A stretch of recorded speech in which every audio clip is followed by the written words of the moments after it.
laula akhartani ila ajalin qarib fa penyesalan di hadapan Allah Subhanahu wa taala. Ya, satu-satunya penyesalan dalam Al-Qur'an seorang hamba ketika di hadapan Allah Subhanahu wa taala adalah penyesalan ketika saat di dunia dia tidak sempat untuk bersedekah atau berinfak. Maka dia katakan kepada Allah, qala rabbi laula akhartani ila ajalin qarib.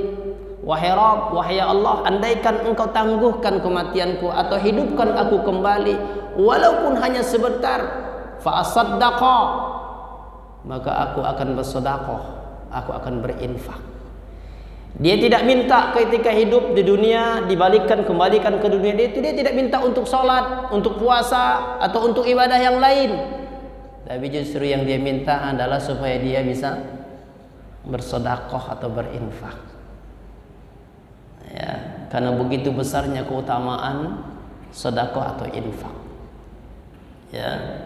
Dan sedekah atau infak itu pada pekan yang lalu dijelaskan bahwa sedekah itu lebih luas daripada infak. Kalau infak itu lebih kepada materi. Infak itu ada infak wajib, ada infak sunnah, dan ada infak haram. Infak wajib itu adalah yang menafkahi keluarga atau zakat. Ya, zakat, menafkahi keluarga, membantu orang yang sedang dalam kesusahan, atau berinfak di jalan Allah ketika seorang berperang di jalan Allah. Itu hukumnya wajib. Infak wajib namanya. Ya. Itulah yang diancam oleh Allah dalam surah An-Nisa itu, orang-orang yang pelit, bakhil, nanti Allah akan kalungkan di lehernya harta-hartanya tersebut di yaumil akhir, dan itu kalungnya terbuat dari neraka. Nauzubillah. Ya. Baik. Nah, kemudian hadis ini Rasulullah sallallahu alaihi wasallam mengatakan dalam hadis ini, man anfaqa zaujaini, berinfak zaujaini. Zaujaini itu maknanya sepasang. Sepasang berarti dua. Kalau satu bukan sepasang namanya. Itu pun yang disebut sepasang itu ketika yang dua itu adalah ya sepasang, ibarat sendal kanan kiri. Kalau kanan saja dua-duanya bukan sepasang, itu dua, tapi bukan sepasang. Kanan kiri itu baru sepasang. Ya. Maka dalam hadis ini ketika Nabi SAW mengatakan barang siapa yang berinfak sepasang, ada yang memaknai sepasang di sini adalah kalau dia berinfak yang bentuknya adalah hewan ternak, maka menginfakannya jantan dan betina. Kuda jantan dan betina. Kalau onta jantan dan betina. Kalau kambing jantan dan betina. Apa makna yang tersirat di situ? Bahwa kalau berbuat kebaikan ataupun itu infak, maka sempurnakan amalan kebaikan itu. Ya, kamalul amal. Menyempurnakan amal kita, menyempurnakan infak kita. Menyempurnakan infak itu bagaimana maksudnya? Berikan yang terbaik di jalan Allah. Kan Allah sudah sebutkan dalam Al-Quran, lan tanalul birra hatta tunfiku mimma tuhibbun. Dalam Al-Quran Allah berfirman, belum sampai kamu kepada hakikat kebaikan yang sesungguhnya, kata Allah, sebelum engkau infakkan apa yang paling engkau cintai. Wah. Itulah yang disebut dengan hadis ini, zaujaini itu kalau berinfak itu yang terbaik, gitu maksudnya. Jangan yang sisa-sisa. Ya, harusnya berikan yang terbaik. Tapi kan kebiasaan kita kan nggak begitu. Kalau pakaian biasanya pakaian layak pakai, kan begitu. Berarti kalau layak pakai itu berarti yang sudah pernah dipakai, betul nggak Pak? Walaupun sebenarnya sih nggak apa-apa, tapi secara adabnya Allah menginginkan yang terbaik kamu berikan. Yang paling kamu sukai, yang paling kamu cintai. Dulu makanya Pak, tuh para sahabat ketika dia memakai baju yang bagus, Tuh kalau ada orang yang memuji bajunya tersebut, bajunya cakep nih gitu, bagus bajunya, dia akan tanya, mau nggak? Kalau mau, saya berikan. Begitu Pak. Untung saya nggak ada yang muji baju saya. Kalau nggak saya buka, saya kasih. Cuman saya pakai. Artinya bahwa amal itu dengan sempurna, berinfak dengan sempurna. Makanya saya sering mencontohkan kalau yang kayak begini. Saya sering contohkan begini. Kalau kita memberikan sedekah kepada saudara kita, sedekahnya bentuknya mungkin ya kalau dia meminjam mobil kita, minjam mobil kita nih dia. Itu saya sering mengatakan contohnya apa kalau seperti itu? Yang dikasih jangan cuma kunci mobilnya dan mobilnya saja, tapi sempurnakan peminjaman itu. Gimana caranya?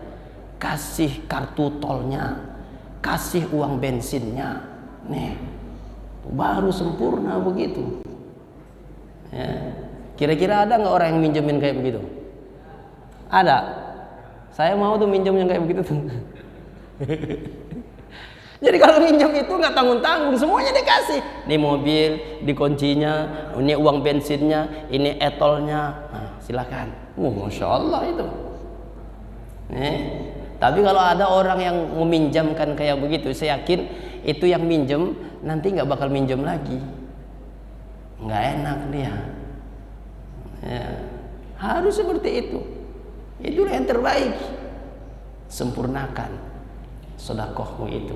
Makanya Nabi mengatakan dalam hadis ini fisabilillah. Fisabilillah itu banyak maknanya dalam kebaikan atau jihad fisabilillah. Orang yang memberikan hartanya di jalan Allah dalam kebaikan itu dengan sempurna dia berikan itu.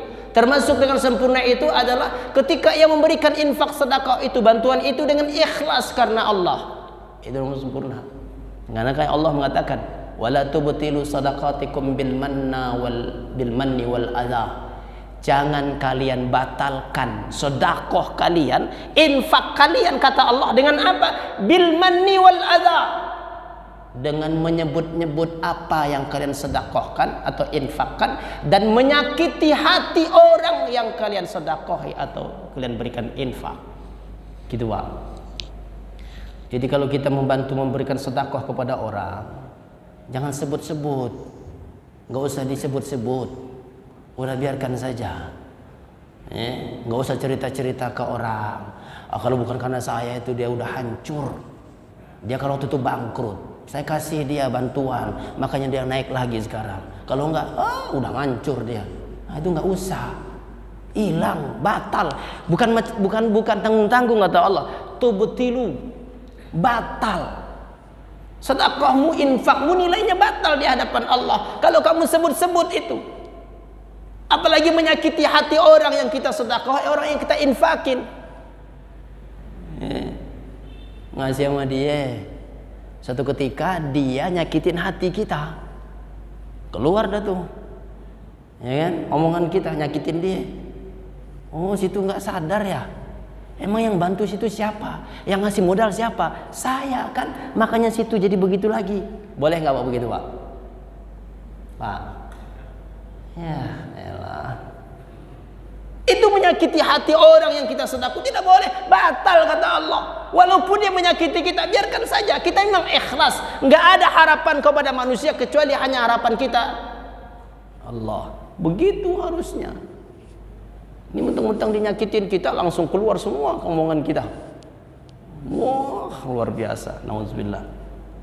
Itulah yang disebut oleh Allah. Jangan engkau batalkan nilai sedekahmu atau infakmu dengan menyebut-nyebut apa yang telah engkau berikan dan menyakiti hati orang yang kamu bantu.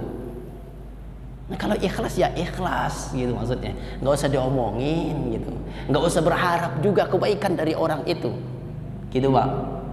Kalau memberikan bantuan kepada orang, jangan pernah berharap dari orang itu balasan kebaikan yang kita lakukan itu.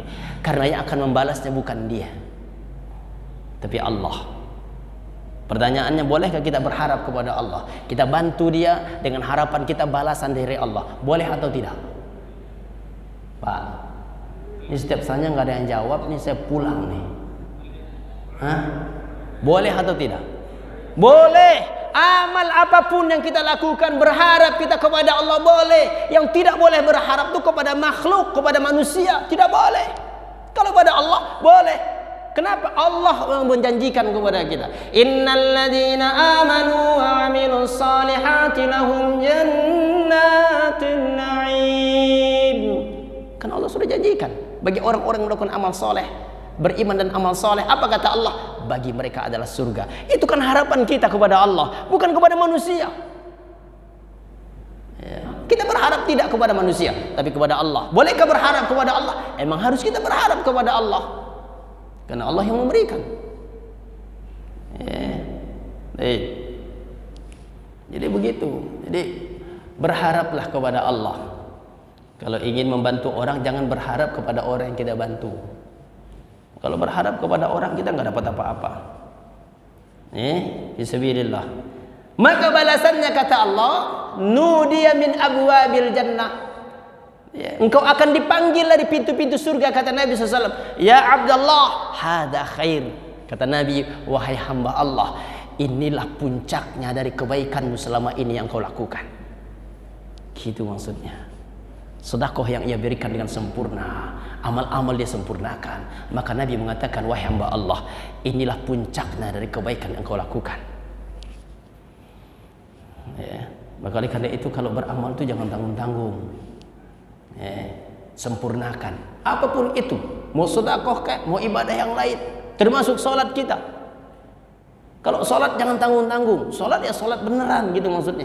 Makanya ada nasihat Nabi kepada kita, kepada seorang sahabat datang kepada Nabi, ya Rasulullah, ausini, wahai Rasulullah, nasihati aku. Wa aujiz, tapi nasihatnya kalau bisa yang singkat saja. Itu permintaan sahabat, seorang sahabat datang kepada Nabi minta nasihat kepada Nabi, tapi nasihatnya yang singkat. Apa kata Nabi SAW? Nasihat Nabi, idza kumta fi salatika fasalli salata muwaddi'. Nasihat Nabi yang pertama, jika engkau mendirikan salatmu, kalau kamu lagi salat, maka jadikan salatmu pada saat itu adalah yang terakhir bagimu. Itu nasihat Nabi. Itu tandanya apa, Pak? Jadikan salat kita itu yang pada saat itu adalah yang terakhir. Maknanya apa? Sempurnakan ibadah salatmu. Perbaiki cara salatmu dengan sebaik-baiknya. Kenapa? Karena itu adalah salat terakhir bagimu. Begitu maksudnya. Jadi kalau bisa setiap amal yang kita lakukan, itu jadikan yang terakhir.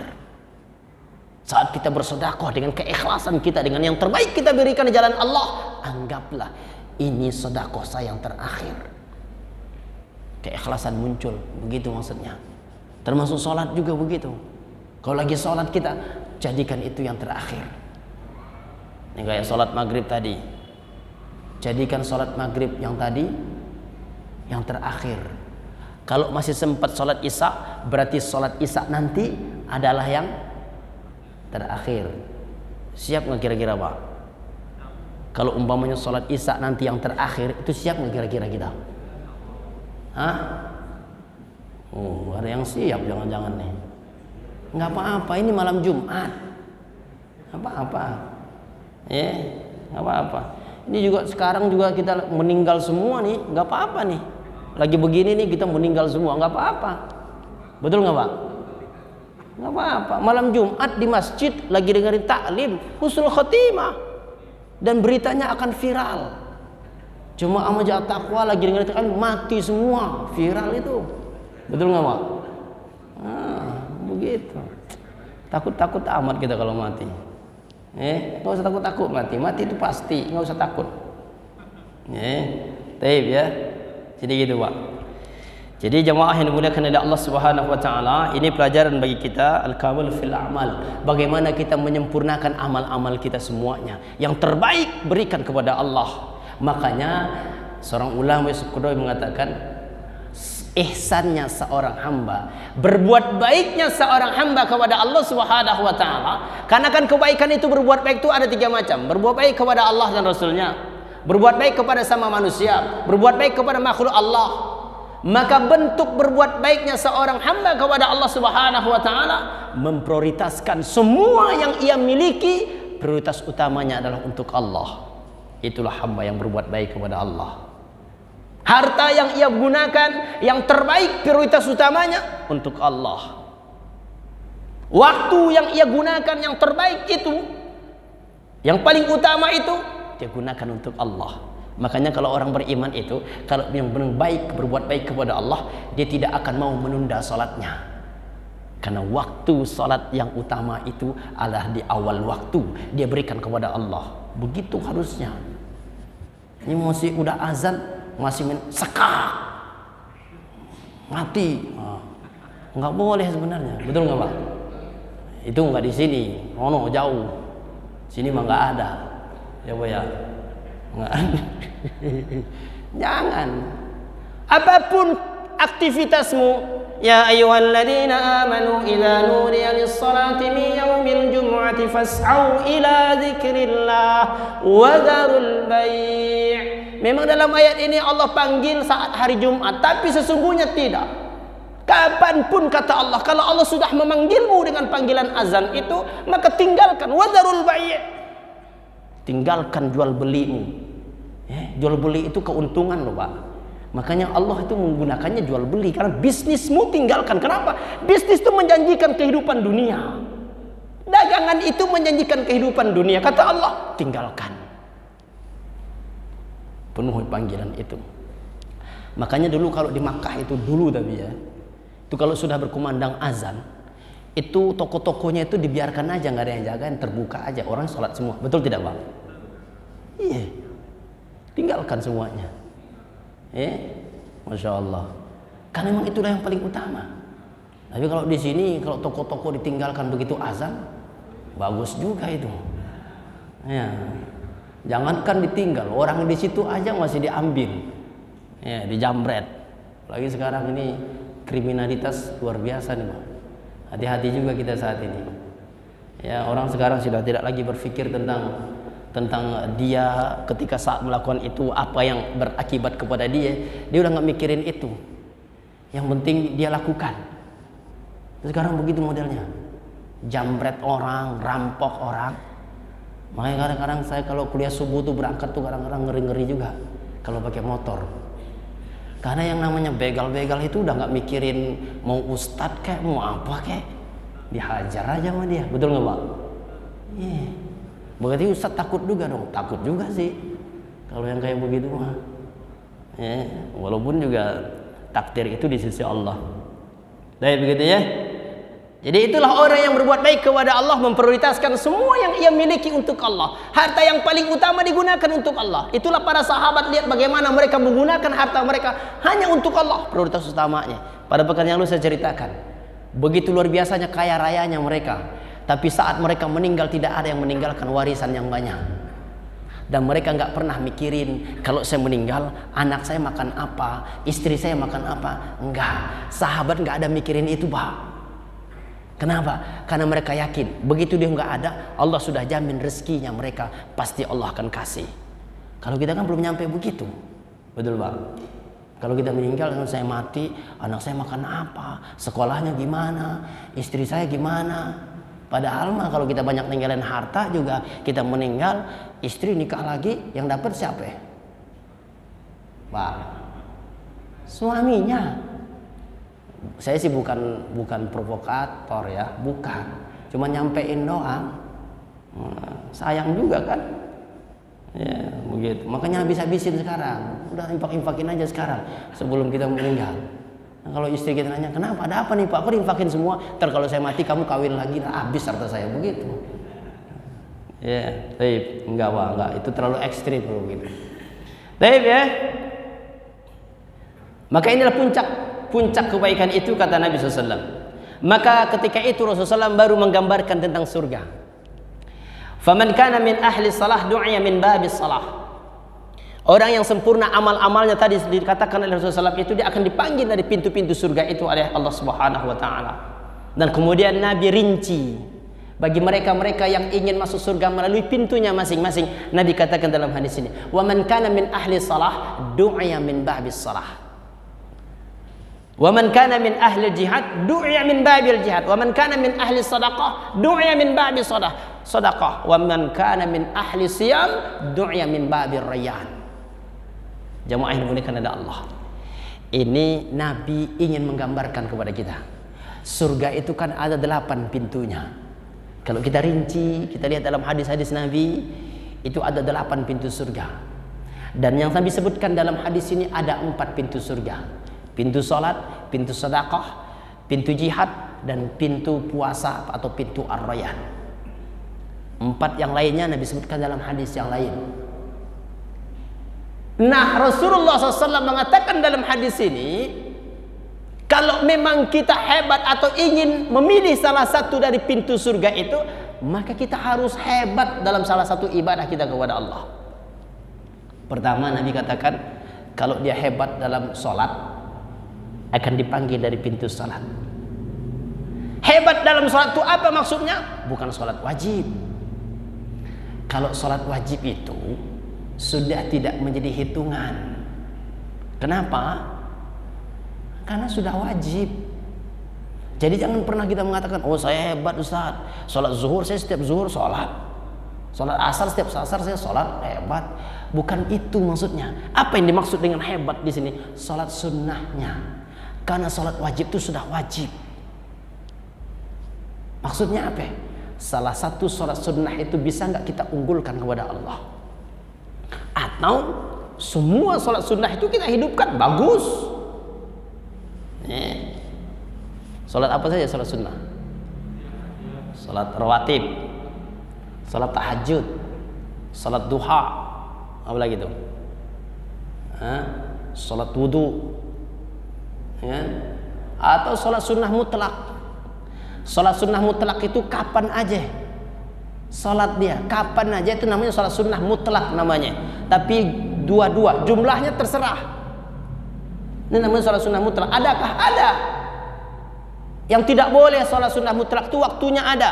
Pertama, habis salat subuh tidak boleh, karena tidak ada salat sunnah setelah salat subuh. Ya, salat sunnah mutlak tidak ada setelah salat subuh. Kedua, ketika saat matahari terbit tidak ada salat sunnah. Termasuk salat sunnah mutlak nggak ada. Ketika saat mataharinya terbit. Tapi kalau sudah lewat dari terbitnya maka ada salat sunnah. Namanya salat sunnah apa? Syuruk. Matahari naik lagi, nama salat sunnahnya duha. Yang ketiga, yang dilarang waktu salat itu ketika saat matahari tegak lurus.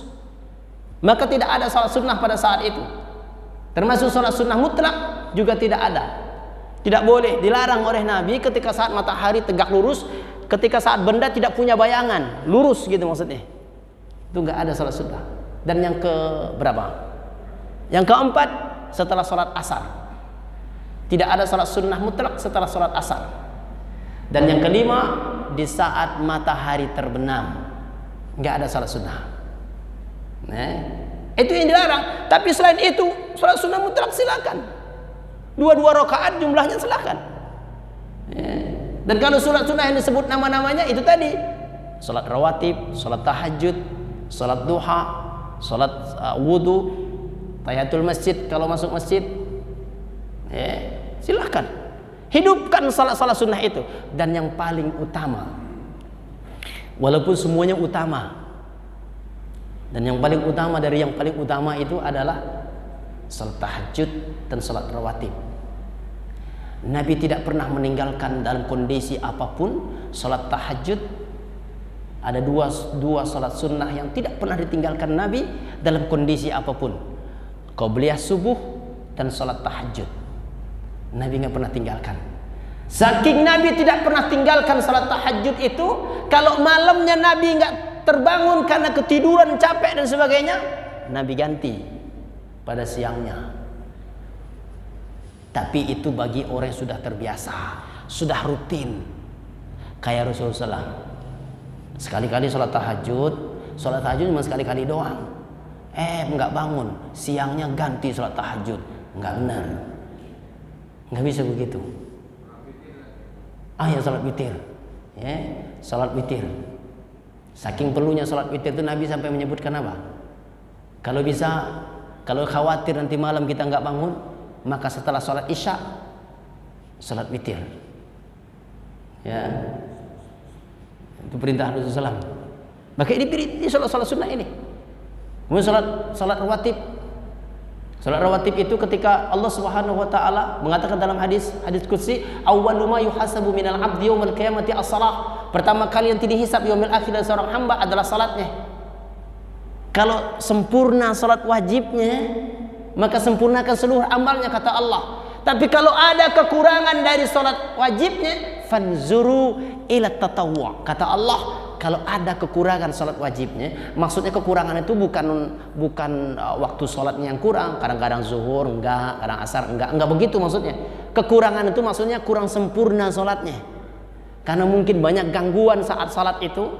Ya kan biasa tuh. Kalau kita lagi salat kan banyak gangguan pikiran kita. Betul enggak, Pak? Ya, walaupun sendirian apalagi berjamaah. Nah, kalau imamnya kelamaan ayatnya kan terganggu juga pikiran kita. Ini imam lama bener nih, mentang-mentang hafal, begitu kata kita kan. Ya kapan rukunya ini?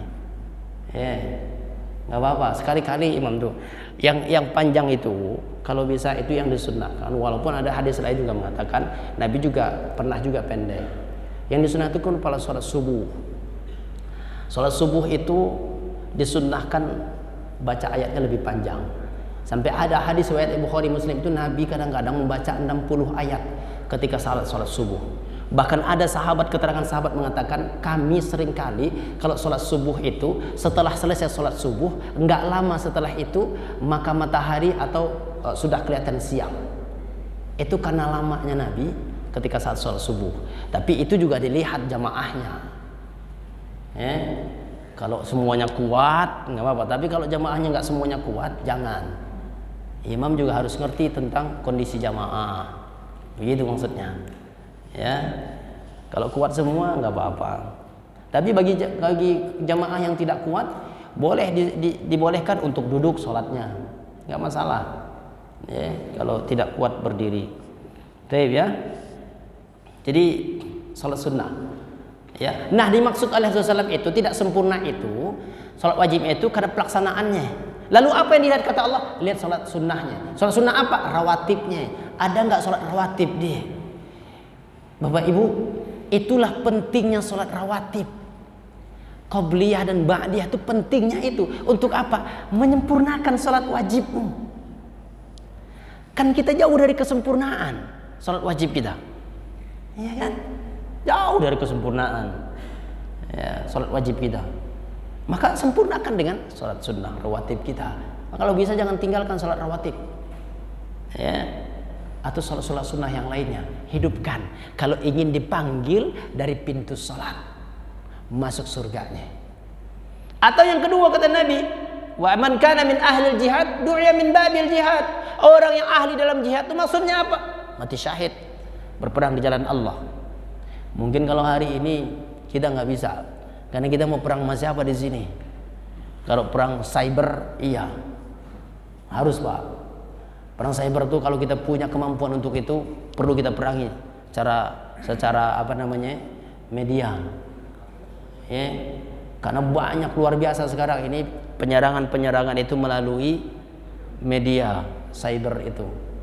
Ya itu perlu kita counter juga kadang-kadang. Apalagi baru saya dapat kiriman YouTube videonya itu kumpulan dai Nusantara, mubalik Nusantara. Mereka membuat sebuah sikap tentang pernyataan wakil ketua MUI yang mengatakan kalau MUI itu dibubarkan maka negara ini pun bisa bubar. Mereka mengecam ucapan itu sehingga ini dai-dai Islam Nusantara yang mengecam itu dai-dai Islam Nusantara. Padahal wakil ketua MUI itu saya yakin bahwa itu orang yang paling benar lah istilahnya di MUI saat ini, ya beliau yang suka mengkritik tentang kondisi saat ini. Tapi itu yang dikecam oleh mereka. Kenapa? Karena menurut mereka mengadu domba kalimat itu. Padahal itu bukan mengadu domba. Dan emang benar seperti itu. Ya, nauzubillah. Mudah-mudahan sih nggak sampai ke sana. Gitu. Ya. Tadi saya dapat kiriman videonya tentang pernyataan mereka. Ya, di Jakarta hari ini. Allahu a'lam bishawab. Ya saya tidak tahu nanti gimana jadinya. Allahu alam ya. Baik ya. Sampai di mana tadi? Jihad cyber. Boleh kita untuk mengkonter kebenaran atau berita-berita bohong, silahkan. Ya, makanya MUI DKI itu mau bikin cyber apa namanya? Ya itu, seperti itulah. Tapi tetap aja dikecam ya. Allahu a'lam bishawab. Baik. Itu dari pintu jihad. Atau man kana min ahli sadaqah du'a min babi sadaqah. Kalau ingin masuk surga dari pintu sedekah, hebat dalam bersedekah. Maksudnya hebat dalam bersedekah itu apa? Enggak pernah putus sedekahnya. Infaknya enggak pernah putus setiap hari. Pokoknya setiap hari dia selalu berinfak. Walaupun dia cuma infak 100.000, tapi setiap hari dia berinfak. Luar biasa tuh. Betul enggak, Pak? Setiap datang ke masjid 100.000. Mantap tuh. Sampai dia meninggal. Setiap hari 100.000. Ya, bagus nggak, Pak? Berarti sebulan berapa? Allah tuh lebih suka amal itu yang terus menerus daripada sekali banyak. Kalau 100.000 sehari, sebulan berapa? 3 juta kan? Sebenarnya Allah lebih suka itu setiap hari 100.000 daripada 3 juta sebulan sekali. Mendingan setiap hari 100.000. Ya. Bagus, lebih bagus begitu. Atau kalau nggak bisa 100.000 sehari, ya 200.000 sehari. Betul nggak, Pak? Lemes banget sih, giliran sedekah aja pada lemes kita. Baik ya, sedekahlah. Kan banyak doa malaikat ketika orang bersedekah. Nah itulah yang disebut dengan ahli sedekah itu seperti itu. Kalau ingin mau pintu surganya melalui pintu sedekah, hebatlah dalam bersedekah, dalam berinfak. Sisihkan harta kita, berikan di jalan Allah. Ya, baik. Atau waman kana min ahli siyam du'a min babir rayyan. Atau kalau ingin masuk surganya melalui pintu ar-rayyan. Pintu ar-rayyan itu bagi orang-orang yang hebat dalam berpuasanya. Tidak hanya puasa wajib, tapi puasa sunnah. Dia juga hebat. Senin Kamis, Ayyamul Bid atau puasa Daud. Masya Allah. Ya. Kalau nggak bisa puasa Senin Kamis, ya puasa Ayyamul Bid. Kalau nggak puasa Daud. Pilihlah salah satu atau semuanya luar biasa. Ada seorang sahabat, Pak, Abdullah bin Amr bin As, seorang pemuda yang luar biasa dalam ibadahnya kepada Allah. Dia berpuasa setiap hari, nggak pernah berbuka. Setiap hari dia puasa, terus nyambung terus. Disampaikan kepada Nabi SAW dan Nabi tidak membolehkan itu. Makanya Nabi tawarkan kepada Abdullah bin Amr bin As, kata Nabi SAW kepadanya, kalau engkau ingin berpuasa sunnah, puasalah engkau dalam sepekan 2 hari atau 2 kali, yaitu puasa Senin Kamis. Tapi ini orang luar biasa, dia tawar kepada Nabi, ya Rasulullah, saya mampu lebih dari itu. Kata Nabi, kalau begitu selain 2 hari sepekan, tambah setiap bulannya 3 hari. Puasa apa? Ayyamul Bid 13, 14, 15 setiap bulan. Berarti selain dari 2 pekan, sepekan 2 kali, tambah 3 hari sebulan sekali. Dia katakan lagi kepada Nabi, ya Rasulullah, aku bisa lebih dari itu. Apa kata Nabi kepadanya? Kalau begitu puasa Daud. Tidak ada lagi puasa sunnah setelah puasa Daud. Itulah batas puasa sunnah. Artinya puasa Daud itu adalah puasa sehari tidak, sehari puasa, sehari tidak, sehari puasa. Namanya puasa Daud. Ada nggak puasa Thayyib? Nggak ada. Adanya puasa Daud aja. Ya. Nggak ada puasa Daud. Kan ada nama orang, ada Didin, puasa Didin ada nggak? Nggak ada. Puasa Daud. Sehari puasa, sehari nggak puasa, sehari nggak. Itu puncaknya. Makanya sahabat dia akhirnya melakukan itu, puasa Daud. Tapi yang kita ambil pelajarannya apa? Ini orang dulu sahabat tuh, Pak, kalau ditawarkan ibadah kepada mereka, mereka tuh nawarnya bukan pengurangan, tapi penambahan. Coba kalau kita ditawarin, kalau bisa puasa Senin Kamis setiap pekan, pasti kita akan mengatakan, Ada nggak yang lebih sedikit dari itu? Kalau sahabat tuh nggak begitu. Dia minta saya bisa lebih dari itu. Masya Allah. Termasuk tilawah Quran juga begitu, Pak. Ditawarkan kepada sahabat, kalau bisa engkau khatamkan Al-Quran itu sebulan sekali. Dia katakan apa? Saya bisa lebih dari itu. Kalau begitu 2 bulan, 2 kali sebulan. Saya bisa lebih dari itu. Kalau begitu sepekan sekali, kata Nabi. Berarti sebulannya 4 kali engkau khatam. Dia katakan, saya bisa lebih dari itu ya Rasulullah. Lalu Nabi mengatakan, la yafqahu man aqalla min thalatha. Maka batas terakhir engkau menghatamkan Al-Quran 3 hari sekali, kata Nabi. Walaupun kita tahu banyak orang yang bisa khatam sehari, bisa khatam. Imam Syafi'i itu sehari bisa khatam. Tapi Nabi menyebutkan dalam hadisnya, minimal atau batas minimal itu 3 hari sekali. Ya, yang kita ambil pelajarannya apa? Itu sahabat kalau ditawarkan bukan minta yang lebih apa namanya? Lebih longgar gitu. Enggak, dia mintanya saya bisa lebih dari itu. Nah, itu luar biasa. Jadi kalau ingin dipanggil dari pintu Ar-Rayyan, puasalah puasa sunnah.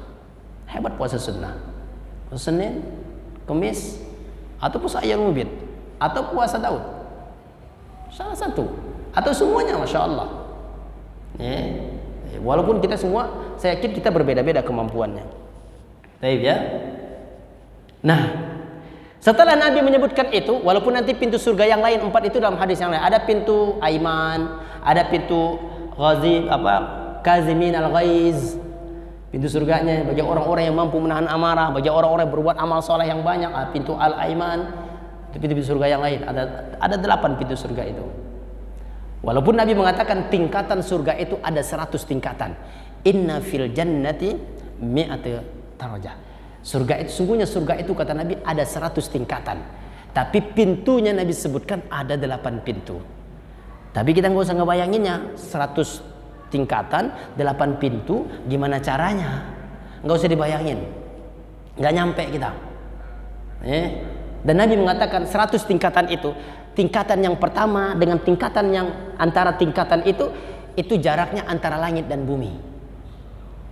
Antara satu surga dengan surga, tingkatan itu jaraknya antara langit dan bumi. Dalam hadis sahih Nabi sebutkan seperti itu. Makanya saya katakan jangan dibayangkan. Itu gimana Ustaz? Kalau istri saya nanti tingkat 5, saya tingkat 2, nggak ketemu dong.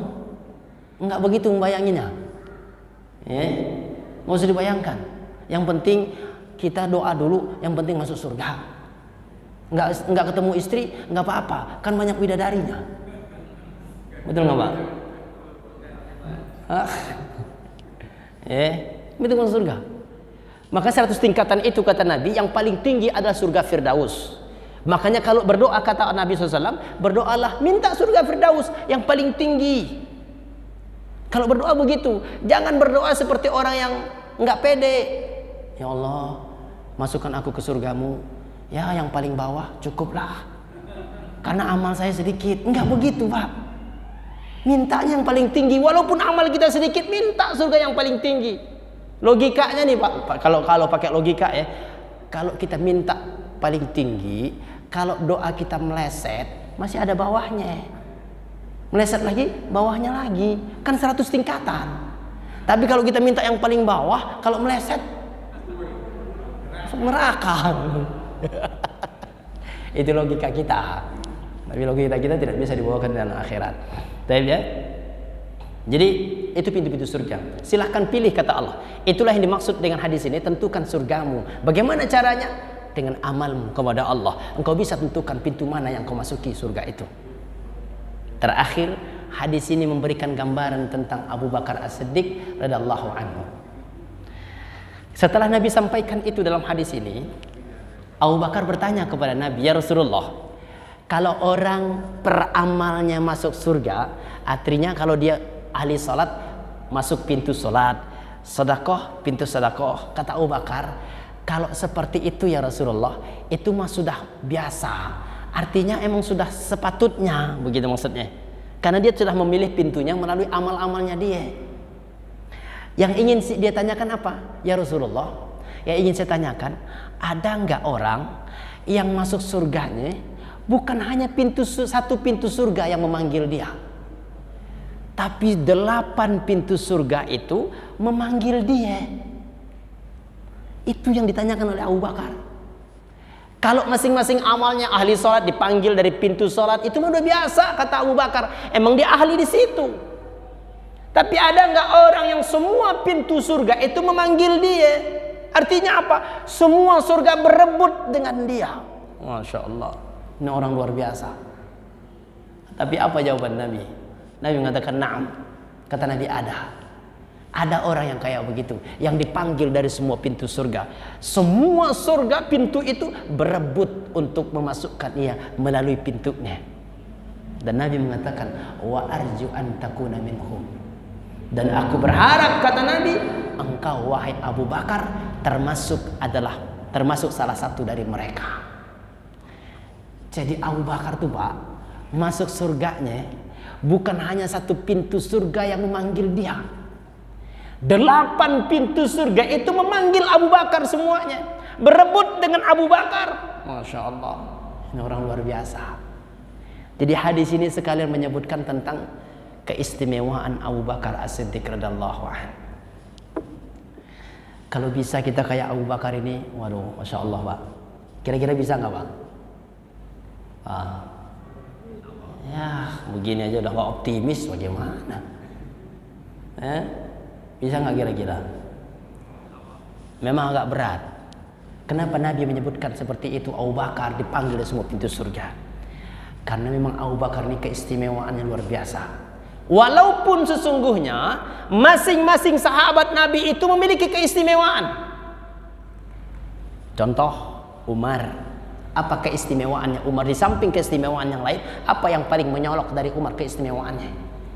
Yang paling menyolok dari Umar itu kata Nabi yang menyebutkan, Umar kalau lagi jalan semua setan minggir. Itu keistimewaannya. Sahabat yang lain Nabi sebutkan seperti itu enggak. Cuman Umar doang yang Nabi sebutkan, kalau Umar lewat semua setan minggir. Masya Allah, itu aura keimanannya. Kira-kira kalau kita lewat setan minggir nggak Pak? Minggir Pak, minggir. Cuman kata setannya, sesama setan nggak boleh saling mendahului. Ya nauzubillah. Umar, aura keimanannya, setan minggir, takut setannya dengan Umar. Masya Allah.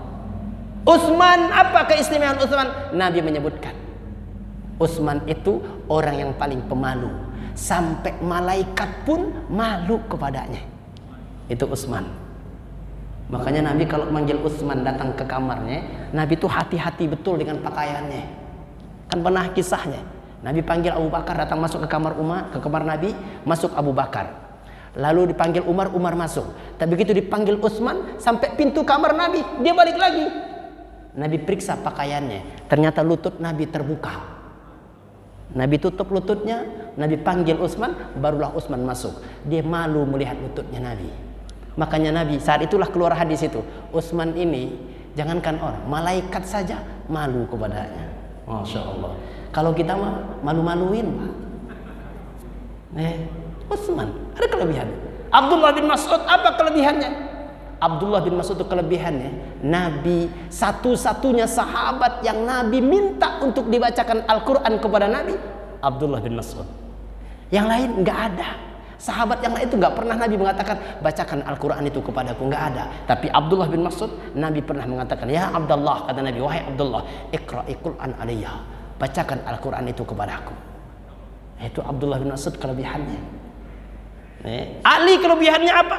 Ali itu kata Nabi pintunya ilmu, orangnya cerdas. Abdullah bin Abbas apa kelebihannya? Nabi pernah doakan Abdullah bin Abbas, Allahumma a'limhu bita'wil, ya Allah ajarkan anak ini, Abdullah bin Abbas ajarkan anak ini tentang ta'wil dan tentang tafsir Al-Quran. Makanya sahabat yang paling hebat dalam menafsirkan Al-Quran Abdullah bin Abbas radhiyallahu anhu. Jadi masing-masing mereka itu memang punya keistimewaan. Tapi Abu Bakar yang Nabi sebutkan dalam hadis ini memang luar biasa juga. Apa keistimewaan? Banyak keistimewaan Abu Bakar. Salah satu keistimewaannya apa? Selalu dalam kebaikan, nggak ada yang bisa mengalahkan Abu Bakar. Itu keistimewaan Abu Bakar. Makanya dalam sebuah hadis Nabi mengatakan, pagi-pagi Nabi bertanya, man minkum yauman sha'im, siapa di antara kalian yang pagi ini sedang berpuasa, hari ini berpuasa, kata Nabi. Itu sahabat nggak ada yang jawab. Bukan Ramadan nih, bukan puasa Ramadan. Nah, sahabat nggak ada yang jawab. Kata Abu Bakar, saya Rasulullah. Siapa yang pagi ini kata Nabi sudah menjenguk saudaranya yang sedang sakit? Sahabat nggak ada yang jawab. Kata Abu Bakar, saya Rasulullah. Siapa yang pagi ini telah mengantarkan jenazah ke pemakamannya? Nggak ada yang jawab. Abu Bakar mengatakan, saya Rasulullah. Siapa yang pagi ini telah membantu saudaranya mengangkatkan barangnya ke atas kendaraannya? Nggak ada yang jawab. Abu Bakar mengatakan, saya Rasulullah. Di akhir hadis itu Nabi mengatakan, semua kebaikan itu sudah diborong oleh Abu Bakar. Begitu Pak. Makanya kalau mau kayak Abu Bakar, pagi-pagi semua itu sudah kita lakukan. Nganterin orang meninggal, bantu orang lagi sakit, jenguk orang sakit, kalau bisa. Itu luar biasa. Itulah keistimewaannya. Makanya wajar Nabi ketika mengatakan dalam hadis ini, engkau wahai Abu Bakar termasuk orang yang akan dipanggil oleh seluruh pintu surga itu masuk ke dalam surganya Allah. Masya Allah. Allah a'lam bishawab. Taib, ada yang mau bertanya? Satu atau dua pertanyaan sebelum habis waktu. Ya. Taib. Jazakallah khair. Pada intinya sesungguhnya sama aja kebajikan dan kebaikan. Karena asal kata sama sungguhnya. Kebajikan dan kebaikan. Dalam bahasa Arab dua-duanya sama, al-khair. Walaupun dalam bahasa Indonesia itu memang ada yang membedakan, tapi secara intinya dalam bahasa Arab dua-duanya al-khair, hasanah. Dua-duanya sama, kebaikan dan kebajikan. Hanya saja kita menggunakan bahasa Indonesianya kadang-kadang menggunakan kebajikan, kadang-kadang kebaikan. Itu yang saya tahu. Allahu a'lam bishawab. Tapi dalam bahasa Arab semua dua-duanya sama. Al-khair, dua-duanya khair. Ya. Hasanan, khair, ya, al-birru, itu semuanya artinya kebaikan. Tapi cuma kadang-kadang dalam hadis diartikan kebajikan. Termasuk dalam ayat juga, innal hasanat, itu juga diartikan kebajikan. Sungguhnya kebajikan itu, nah, sering kita mengartikan begitu. Allahu a'lam bishawab. Baik, ada lagi? Nah,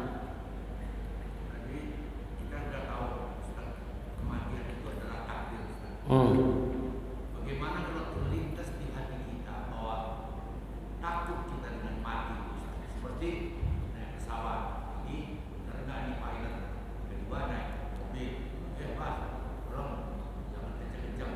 Artinya kita kan ada rasa takut untuk bertabrakan, akhirnya eksiden atau bagaimana. Apakah boleh dalam diri seseorang Islam itu takut dengan ada kematian? baik, jazakallah khair. Rasa takut itu adalah manusiawi dan semua kita pasti ada rasa takut. Makanya Allah mengatakan wala nabluwannakum bisyai'in minal khairi.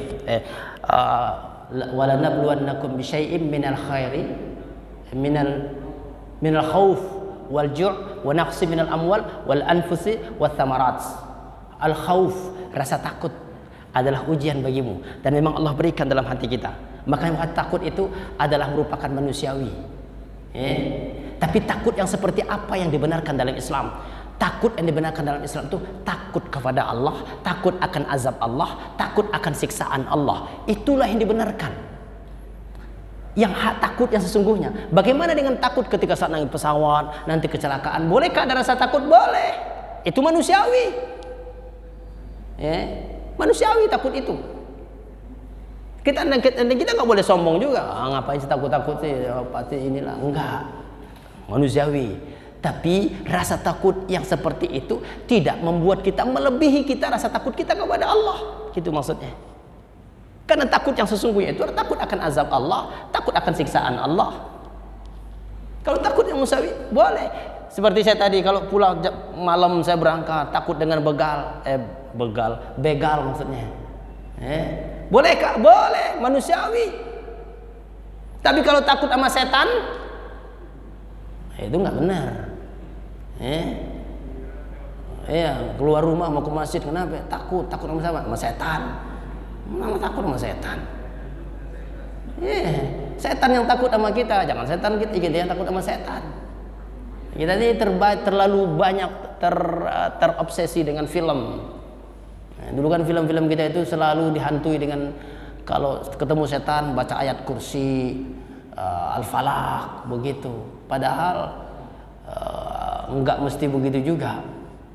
Nih, atau di rumahnya ditulisin ayat kursi supaya apa? Setan nggak masuk.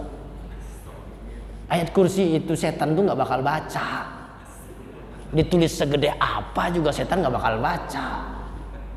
Rajin amat setan baca ayat kursi. Iya kan? Allah alam bisawab. Cukup? Nah, Pak Ji.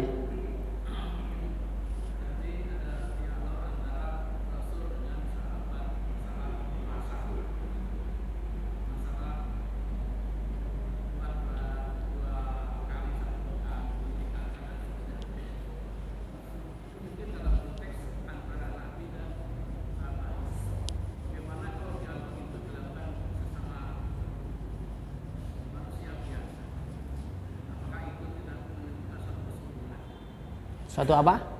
Kesombongan? Oh. Udah?